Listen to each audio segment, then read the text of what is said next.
makameno sa araw-araw na gasto sa pagkain nang hindi nakokompromiso ang tamang nutrisyon.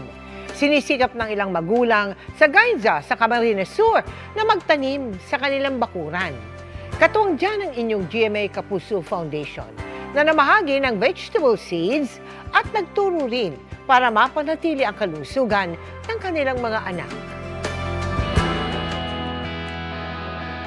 Simula nang nagbigay ang GMA Kapuso Foundation ng vegetable seeds sa Gainza, Camarines Sur noong Hulyo sa ilalim ng gulayan sa Bakuran Project, nagkaroon ng mga pananim si Linda na hindi lang nakatutulong sa kalusugan ng kanyang anak na si Jay, na ibebenta pa rin niya bilang pandagdag sa kanilang araw-araw na pangangailangan.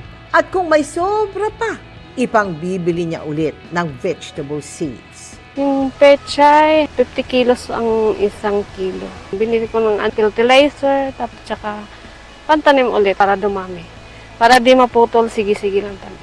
Pero may mga araw daw na konti ang ani dahil sa mga bagyo. Hindi kasi nakaligtas sa Super Typhoon Uwan ang kanyang mga pananim. Dito na lang nakuha namin. Kahit na bagyo kami, ipagpapatuloy po namin pagtatanim.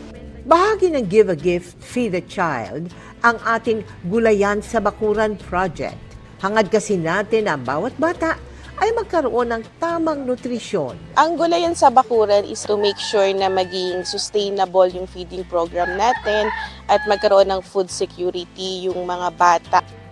Bukod sa masustansyang pagkain, may payo rin ang Nutrition Action Officer ng Gainza para mapanatili ang kalusugan ng mga bata. Dapat may wastong tulog po yung mga bata at lalong-lalo na po at mahilig na sila sa gadgets. Masunod yung mga tamang pagkain at nutrisyon.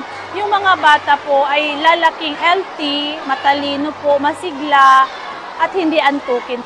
At sa mga nais makiisa sa aming mga projects, maaari po kayong magdeposito sa aming mga bank account o magpadala sa Cebuana Luwalier. Pwede ring online via GCash, Shopee, Lazada, Globe Rewards at Metro Bank Credit Card.